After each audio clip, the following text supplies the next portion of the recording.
who want to present memento to our Honorable Prime Minister, Shri Narendra Modi ji. I request our Honorable Chief Minister of Gujarat, Shri Bhupendra Bhai Patel.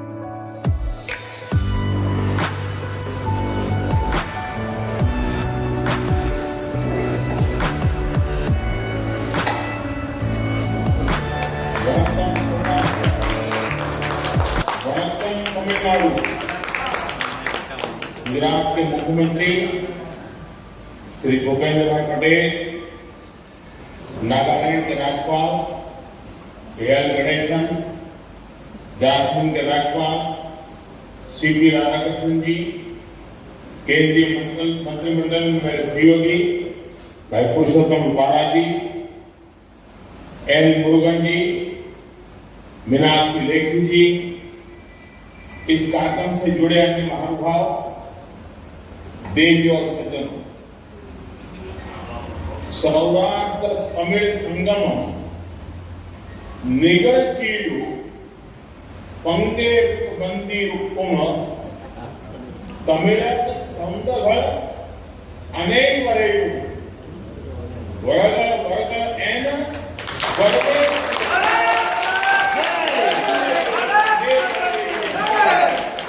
Gujarat मटीनु Indra संदिप्ति निरूपेतु मगड़ियेथी। साथियों, ये बात सही है कि अतिथि सत्कार का स्वरूप बहुत अनूठा होता है, लेकिन जब कोई अपना ही वर्षों बाद लौटकर घर आता है तो उस सुख की, उस उत्साह और उल्लास की बात ही कुछ अलग होती है। आज उसी गदगद हृदय से सौराष्ट्र का हर एक जन तमिलनाडु से आए अपने भाइयों और बहनों के स्वागत में पलके बिछाए। आज उसी गदगद हृदय से मैं भी तमिलनाडु से आए मेरे अपनों के बीच वर्चुअली उपस्थित हूं। मुझे याद है जब मैं मुख्यमंत्री था तब 2010 में मैंने मदुरई में ऐसे ही भव्य सौराष्ट्र संगम का आयोजन किया था। उस आयोजन में हमारे 50,000 से अधिक सौराष्ट्र के भाई बहन शामिल होने आए थे और आज सौराष्ट्र की धरती पर स्नेह और अपनेपन की वैसी ही लहरें दिख रही। इतनी बड़ी संख्या में आप सब तमिलनाडु से अपने पूर्वजों की धरती पर आए हैं, अपने घर आए। आपके चेहरों की खुशी देखकर मैं कह सकता हूं आप यहां से ढेरों यादें और भावुक अनुभव अपने साथ लेकर जाएं। आपने सौराष्ट्र के पर्यटन का भी भरपूर आनंद लिया है। सौराष्ट्र से तमिलनाडु तक देश को जोड़ने वाले सरदार पटेल की स्टैच्यू ऑफ यूनिटी की उसके भी आपने दर्शन किए हैं। यानी अतीत की अनमोल स्मृतियां वर्तमान का अपनत्व और अनुभव और भविष्य के लिए संकल्प और प्रेरणा है। सौराष्ट्र तमिल संगमम, उसमें हम इन सभी का एक साथ दर्शन कर रहे हैं। मैं इस अद्भुत आयोजन के लिए सौराष्ट्र और तमिलनाडु के सभी लोगों को बधाई देता हूं, आप सभी का अभिनंदन करता हूं। साथियों, आज आजादी सौराष्ट्र तमिल संगमम जैसे सांस्कृतिक आयोजनों की एक नई परंपरा के गवाह बन रहे हैं। आज से कुछ महीने पहले ही बनारस में काशी तमिल संगमम का आयोजन हुआ, जिसकी पूरे देश में खूब चर्चा हुई। उसके बाद देश के अलग अलग हिस्सों में इस तरह के कार्यक्रमों के कई स्वतः स्फूर्त प्रयास शुरू हुए हैं और आज सौराष्ट्र की धरती पर एक बार फिर हम भारत की दो प्राचीन धाराओं का संगम होता देख रहे हैं। सौराष्ट्र तमिल संगमम का यह आयोजन केवल गुजरात और तमिलनाडु का संगम नहीं है, ये देवी मीनाक्षी और देवी पार्वती के रूप में एक शक्ति की उपासना का उत्सव भी है। ये भगवान सोमनाथ और भगवान रामनाथ के रूप में एक शिव की भावना का उत्सव भी है। ये संगमम नागेश्वर और सुंदरेश्वर की धरती का संगम है। ये श्री कृष्ण और श्री रंगनाथ की धरती का संगम है। ये संगम है नर्मदा और वैगई का। ये संगम है डांडिया और कोलाटम का। ये संगम है द्वारिका और मदुरई जैसी पवित्र पुरियों की परंपरा। और ये सौराष्ट्र तमिल संगम है सरदार पटेल और सुब्रमण्यम भारती के राष्ट्र प्रथम से ओतप्रोत संकल्प का। हमें इन संकल्पों को लेकर आगे बढ़ना है। हमें इस सांस्कृतिक विरासत को लेकर राष्ट्र निर्माण के लिए आगे बढ़ना है। साथियों, भारत विविधता को विशेषता के रूप में जीने वाला देश है। हम विविधता को सेलिब्रेट करने वाले लोग।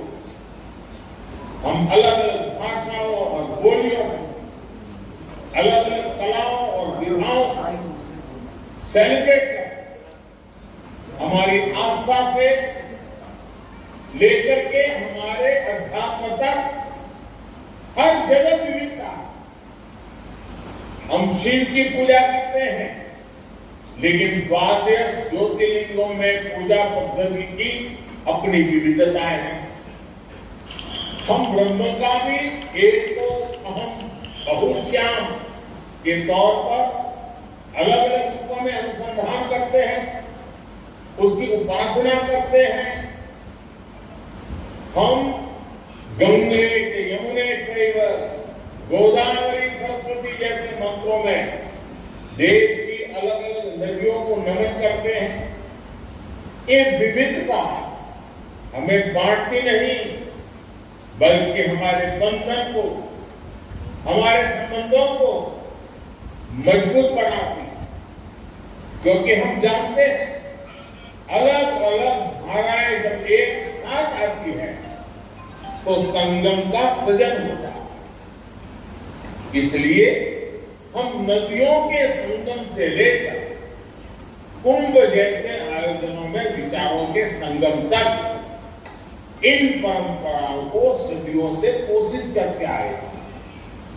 यही संगम की शक्ति है, जिसे सौराष्ट्र तमिल संगमम आज एक नए स्वरूप में आगे बढ़ा रहा है। आज जब देश की एकता ऐसे महापर्वों के रूप में आकार ले रही है, तो सरदार साहब हमें जरूर आशीर्वाद दे रहे हो। ये देश के उन हजारों लाखों स्वतंत्रता सेनानियों के सपनों की भी पूर्ति है, जिन्होंने अपने बलिदान देकर एक भारत श्रेष्ठ भारत का सपना देखा था। साथियों, आज जब हमने आजादी के 75 वर्ष पूरे किए, तो देश ने अपनी विरासत पर गर्व के पंच प्राण का आह्वान किया। अपनी विरासत पर गर्व तब और बढ़ेगा जब हम उसे जानेंगे। गुलामी की मानसिकता से मुक्त होकर अपने आप को जानने की कोशिश करें। काशी तमिल संगम हो या सौराष्ट्र तमिल संगम, ये आयोजन इसके लिए एक प्रभावी अभियान बन रहा है।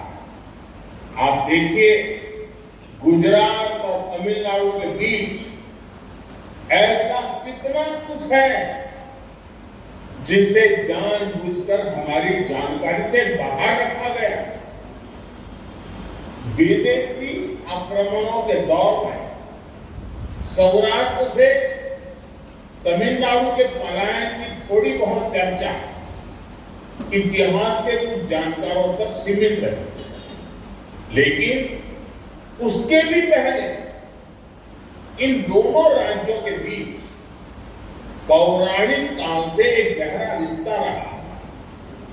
सौराष्ट्र और तमिलनाडु का, पश्चिम और दक्षिण का ये सांस्कृतिक मेल एक ऐसा प्रवाह है जो हजारों वर्षों से गतिशील है। साथियों, आज हमारे पास 2047 के भारत का लक्ष्य है। हमारे सामने गुलामी और उसके बाद 7 दशकों के कालखंड की चुनौतियां भी है।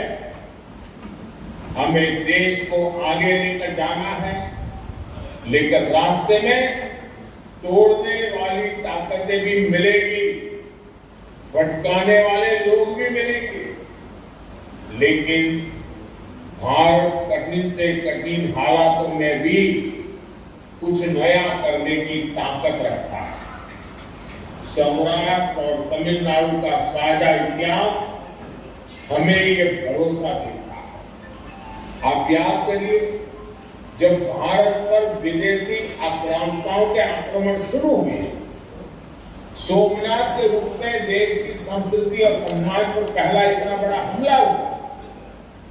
सदियों पहले जो दौर में आज के जैसे संसाधन नहीं थे, इंफॉर्मेशन टेक्नोलॉजी का दौर नहीं था, आने जाने के लिए तेज ट्रेनें और प्लेन नहीं थे, लेकिन हमारे पूर्वजों को ये बात पता थी कि हिमालय समारंभ्य यावत् हिंदू सरोवरम तम देव निर्मितम देशम हिंदुस्थानम प्रत्यक्षते, अर्थात हिमालय से लेकर हिंद महासागर तक ये पूरी देवभूमि हमारा अपना भारत देश। इसलिए उन्हें ये चिंता नहीं हुई कि इतनी दूर नई भाषा, नए लोग, नया वातावरण होगा तो वहां वो कैसे रहेंगे। बड़ी संख्या में लोग अपनी आस्था और पहचान की रक्षा के लिए सौराष्ट्र से तमिलनाडु चले। तमिलनाडु के लोगों ने उनका खुले दिल से, परिवार भाव से स्वागत किया। उन्हें नए जीवन के लिए सभी स्थायी सुविधाएं दी। एक भारत श्रेष्ठ भारत का इससे बड़ा और बुलंद उदाहरण और क्या हो सकता है। साथियों, महान संत थिरुवल्लुवर जी ने कहा था, अगन अमर्दु शेयालम उरेनु मुनो अमर्दु नलु बिरंदु ओंबो मान इलु, यानी सुख, समृद्धि और भाग्य उन लोगों के साथ रहता है जो दूसरों का अपने यहां खुशी खुशी स्वागत करते हैं। इसलिए हमें सांस्कृतिक टकराव नहीं, तालमेल पर बल देना। हमें संघर्षों को नहीं, संगम और समागमों को आगे बढ़ाना। हमें वेद नहीं खोजने, हमें भावात्मक संबंध बनाने। तमिलनाडु में बसे सौराष्ट्र के मूल के लोगों ने और तमिलगम के लोगों ने इसे जीकर दिखाया है। आप सबने तमिल को अपनाया, लेकिन साथ ही सौराष्ट्र की भाषा को, खान पान को, रीति रिवाजों को भी याद रखा। यही भारत की वो अमर परंपरा है जो सबको साथ लेकर समाज के साथ आगे बढ़ती है, सबको स्वीकार करके आगे बढ़ती है। मुझे खुशी है कि हम सब अपने पूर्वजों के उस योगदान को कर्तव्य भाव से आगे बढ़ा रहे हैं। मैं चाहूंगा कि आप स्थानीय स्तर पर भी देश के अलग अलग हिस्सों से लोगों को इसी तरह आमंत्रित करें, उन्हें भारत को जानने और जीने का अवसर दें। मुझे विश्वास है सौराष्ट्र तमिल संगमम इसी दिशा में एक ऐतिहासिक पहल साबित होगा। आप इसी भाव के साथ फिर एक बार तमिलनाडु से आप इतनी बड़ी तादाद में आए, मैं खुद वहां आकर के आपका स्वागत करता हूं, मुझे और अच्छा आनंद आता, लेकिन समय अभाव में नहीं आ पाया। लेकिन आज वर्चुअली मुझे आप सबके दर्शन करने का अवसर मिला है। लेकिन जो भावना इस पूरे संगम में हमने देखी है, उस भावना को हमें आगे बढ़ाना है, उस भावना को हमें जीना है और उस भावना के लिए हमारी आने वाली पीढ़ियों को भी तैयार करना है। इसी भाव के साथ आप सभी का बहुत बहुत धन्यवाद। वणक्कम।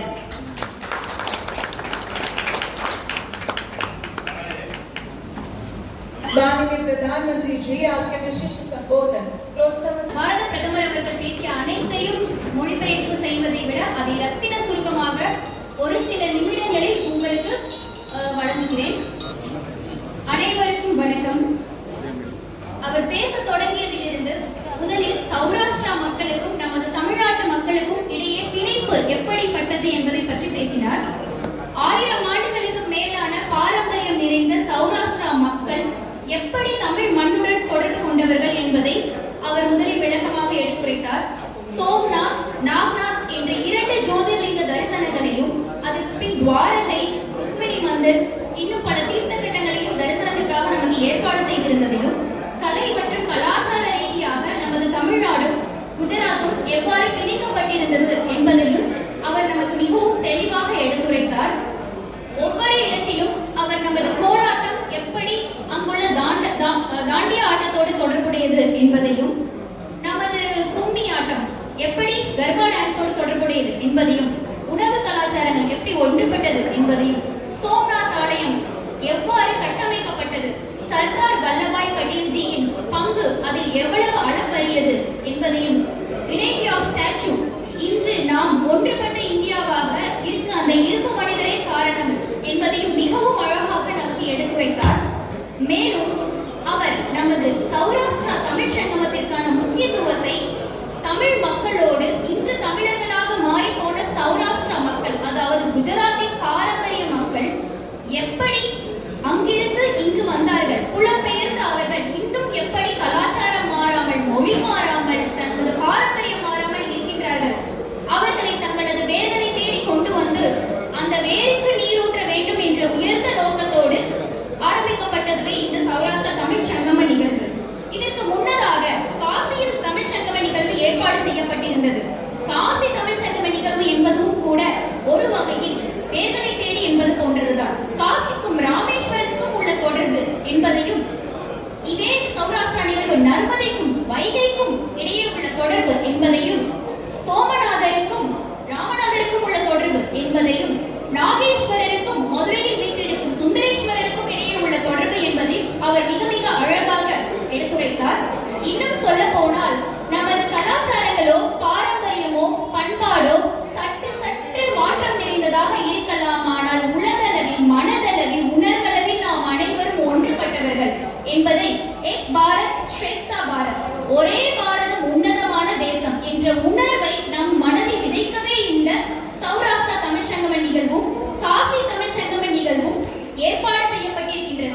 இந்த நிகழ்வுகளின் பின்னணியில் உள்ள உன்னதமான நோக்கத்தை தமிழ் மக்களாகிய நாம், சௌராஷ்டிரா மக்களாகிய நாம், இன்னும் குஜராத் மக்களாகிய அவர்கள் அனைவரும் இணைந்து சங்கமித்து நாம் அதனில் பயன்பெற வேண்டும் என்பதே இந்த நிகழ்வின் நோக்கம் என்பதை நமது பாரத பிரதமர் மோடிஜி அவர்கள் நமக்கு எடுத்துரைத்தார். இறுதியாக அவர் கூறும்போது, மக்கள் மனதில் நாம் ஒன்றுபட்ட இந்தியாவாக இருக்க வேண்டும் என்பதற்காகவே யூனிட்டி ஆஃப் ஸ்டாச்சு என்று சொல்லப்பட்ட ஒற்றுமையின் அடையாளமான சர்தார் வல்லபாய் பட்டேல் அவரது சிலையை நாம் காண்பதற்காக அழைத்து சென்றார். அங்கு நமக்கு வழங்கப்பட்ட விளக்க உரைகள், மேலும் லைட் ஷோ, இது போன்ற அனைத்திலும் நாம் அறிந்து கொள்ள வேண்டிய விஷயம் ஒன்று: இந்தியா மிக மிக கடினமான சூழ்நிலைகளை கடந்து வந்துள்ளது. நமது பாரம்பரியம், கலாச்சாரம், நமது வழிபாட்டு முறை, வாழ்க்கை முறை அனைத்தும் அழிக்கப்பட்டுள்ளது, மறைக்கப்பட்டுள்ளது, சிதைக்கப்பட்டுள்ளது. இவற்றை மீட்டெடுக்க நாம் அனைவரும் ஒன்று சேர வேண்டும் என்பதே நமது பிரதமர் அவர்களது உரையின் மிக மிக முக்கியமான சிறப்பம்சமாக இருந்தது. நன்றி. வாய்ப்பளித்தமைக்கு அனைவருக்கும் நன்றி.